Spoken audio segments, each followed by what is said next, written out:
Hello and welcome to the Back Nine Report. My name is Carlos Torres, and along with Altvater, we're checking on the world of golf to bring you the latest news, insights, analysis, interviews, recaps, previews, and we cover anything and everything golf. In other words, if it happened in golf, we have it for you. Fred, hi, how are you today? Hey, Carlos, pretty good. Just want to real quick mention here before we get started. We got a contest going on right now with a 2-night stay for 2 golfers, play all 3 courses at Firestone Country Club, the iconic, historic Firestone Country Club. You get to play around on the South course, play around on the North course, and play around on the Fazio course. So great stuff there. Get to stay on property in one of the lodges for your twosome. So all you got to do is go to Ohio Golf Journal, Michigan Golf Journal, or Indiana Golf Journal, click on the register button and put the information in, and we'll get you signed up. Carlos, great day today. I talked to Alex Checa today down at Harbor Shores, it's a media day getting ready for the Senior PGA Championship. He won 2 majors he was a Monday qualifier last year to get on the Champions Tour, and then he won 2 majors last year. So great talking to him. We'll have that video up sometime down the road. But hey, we got a lot of big golf going on this week. We had some great golf going on last week. I probably watched more golf last week in the match play than I've watched so far this year in total. Well, there's a reason for that. I think it's the longest tournament you can find. Yeah. Nobody plays more golf than the match play championship. I mean, after that, Scottie Scheffler, who won, or at least the final 4, should be the real final 4 because they should be super tired by today. But anyway, talking about Scottie Scheffler, we have to say that winning by now should be an old hat for him, because Sunday in the Dell Technologies match play was special for him for so many reasons. And the new #1 player in the world couldn't hide it. I mean, if you just saw it moments after he closed out Kevin Kisner on the 15th hole to win the third time in 5 starts, the 25-year-old Texan was overcome by tears and hugs from his wife to his parents and sisters and pretty much everyone who could get a piece of him at the Austin Country Club. He has come from a top junior in Dallas to 4 years as a Texas Longhorn to his time outside the ropes at the match play, watching the world's best. All Scottie wanted to do was just play alongside of them. And you know what? Now he has what everyone is chasing, which is the #1 ranking in the world. He is the 6th youngest player to reach #1 in the world since the rankings began back in 1986. You know, he's so even keel on the course. He was caught up in the moment when it was over. I mean, he has won now at the Austin Country Club, where the Texas Longhorns occasionally practice. So you can say, well, that's kind of a home course for him. It's not it, but it's kind of. So he earned a business degree in 4 years without summer school. Winning now should be familiar to him. But getting to #1, that might explain the tears as he hugged every family member around him.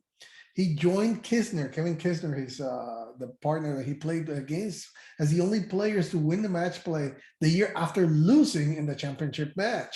Scottie had come from losing to Billy Horschel last year, and now he wins here.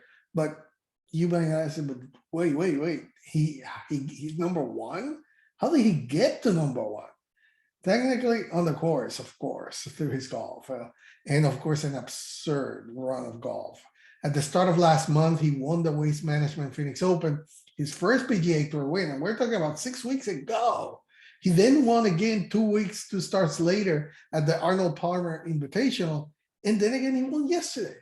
He had gone from answering questions of when he will win to answering those of, hey, buddy, when are you going to lose? Because you seem not to be able to do that.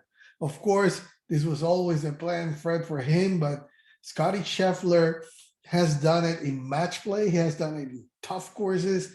He's definitely not only the hottest player, but he's arguably maybe the best player on the planet right now. Carlos, we've kind of seen this coming. We talked about it last fall. He had the really good Ryder Cup. And we said, you know, that could give him the confidence to kick him off to do great things. But I'm going to take a little different tack here, okay? I'm going to talk a little bit about Ted Scott. because what happened? As soon as he gets Ted Scott on the bag, Scottie starts winning. So I'm going to take a little bit different tack here and talk about the caddy a little bit. As you mentioned, Scottie Scheffler was runner-up here last year to Billy Horschel. He does know the golf course. He's played there. All that stuff is well and good. But let's give a little credit to the caddy, right? Scheffler, who is 25, Ted Scott is 48. They met during Bible study. They're both very religious guys. They go to, as Ted Scott, as you remember, was Bubba Watson's caddy for all the time that Bubba was on tour. Ted Scott had him. Ted Scott also caddied for Paul Azinger back in the day for a while back. So he's been on some good bags. So Scott got to know Ted Scott during Bible study, plus during the Zurich Classic last year, Bubba and Scott Scheffler were paired together. They were teammates for that, so he got to know Ted Scott really well then. So when Ted Scott and Bubba finally split up last fall, Scottie said, do I call him? Do I not call him? Well, he called him. He seized the opportunity. And so Ted Scott has been on Bubba's bag for 2 Masters wins, right? You don't find that kind of a caddy that comes available all the time. In addition, Ted Scott is a top golf instructor in the country. He teaches, well, internationally, he teaches people in Europe as well via virtual online and things like that. So being with Ted Scott has also helped Scheffler's perception on the golf course. Scott said, I always felt I had to play perfect golf. If you would have told me a year ago that I would be able to make bogeys like he did at the Waste Management, make those kind of mistakes and still be able to win a golf tournament, I would have been pretty surprised. But I guess I proved a little bit to myself that it doesn't take perfect golf. Every shot doesn't have to be perfect. It's more about coming back from those mistakes than it is just kind of cruising the entire time. John Wood, the on-course recorder, who was a former caddy for NBC, said when he asked Ted Scott what changed about Scheffler to make him this consistent winner, Scott replied that Scheffler owns everything. He doesn't blame anyone or anything else. He says, I got myself here. How do I get myself out? That's pretty much a pretty attitude for a golfer, Carlos. I don't know if you ever knew that or not, but I just do not feel it's coincidence that Scottie Scheffler is finding success on the golf course. He always had the game, and his religious conviction keeps him centered. But his new caddy, Ted Scott, has helped him navigate the golf course in critical crunch time scenarios. So, Carlos, I got a couple questions for you. One, is Scheffler the guy we have been waiting on to dominate golf? Is it too soon to ask that question? Number two, can he win the Masters and begin accumulating major championships? Are we getting too far ahead of ourselves here? Well, the answer to your first question, I don't doubt that anymore. The way that he's been playing, and like you mentioned, we talked about this after his great Ryder Cup, and the even keel way that he has.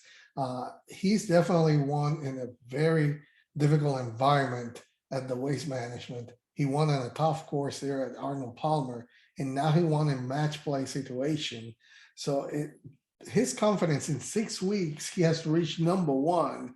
He's definitely mentally prepared to be that dominant. He has the game to push it. If you saw the way that he played, the way that he approached the Dustin Johnson win. I was texting you. He was just dusting Dustin Johnson. He was in the way that Dustin was able to come back, and Scottie then after that regroup and say, Doug, you are down. not beating me. Beating a player with the experience and the skill of Dustin Johnson in match play in that situation, definitely that's when I said this guy's not going to lose. Let me give you one other too, Carlos. When he dumped, he tried that little chip shot and he shanked it into the bunker. Okay. Mm-hmm. Then he turns around, holds the bunker shot. He's grinding on every shot. That's really important. Yeah, he keeps that composure. Doesn't matter what, it doesn't face him. Even in that 17th hole against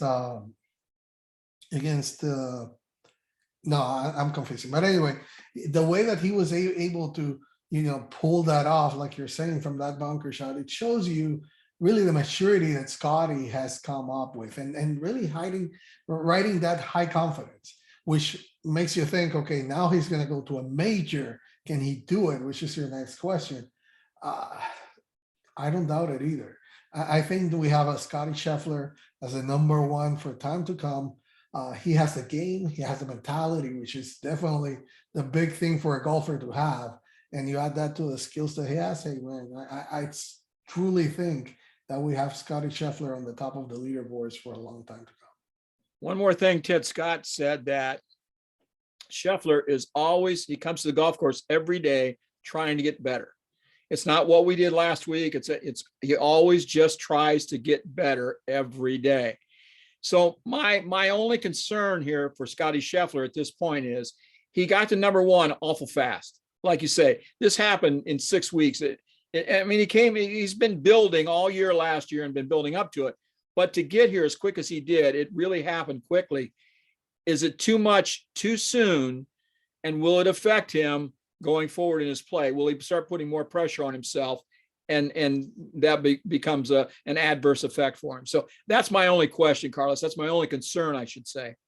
Well, I wouldn't be concerned if you take a look at the rankings are 2 years. It's not just what you did this last 6 months. 6 weeks. So like you said, he's been building up, but it's not only those, if you take away those 6 weeks, he's not number one in the world. So this is just a culmination of the progression that he's been seeing. And when he dominated on the Corn Ferry Tour to come up to the PGA Tour after the next year, and was the consistency that he was showing, it was more, we were talking about when he would win rather than if he was going to win.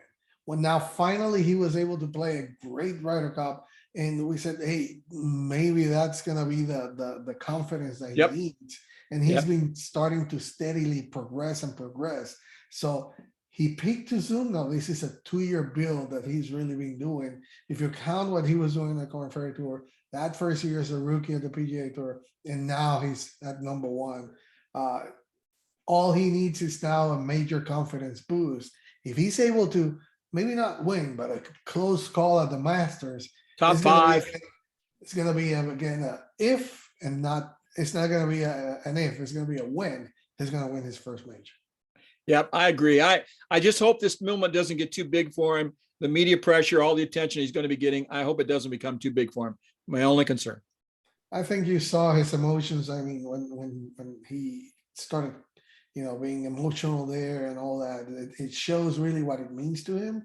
And you mentioned it. He comes in and tries to keep going at it. As long as I see that, as long as he doesn't tinker a lot with his swing and all this stuff, like a lot of people reach number one, I have to tinker with this. Let me see if I can change that, because he has all the tools that he needs right now.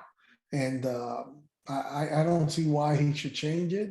As long as he keeps the same mentality and the same approach, he should be there for a long while. So we'll see. Anyway, any final words before we close it on, Scotty? No, that's all I got for you, Carlos. All right, so thank you for joining us. It's always our pleasure to bring you the latest in the world of golf news and information. To remember to stay up to date, subscribe to our channel so you can be notified when any new videos come up. Thank you for joining us.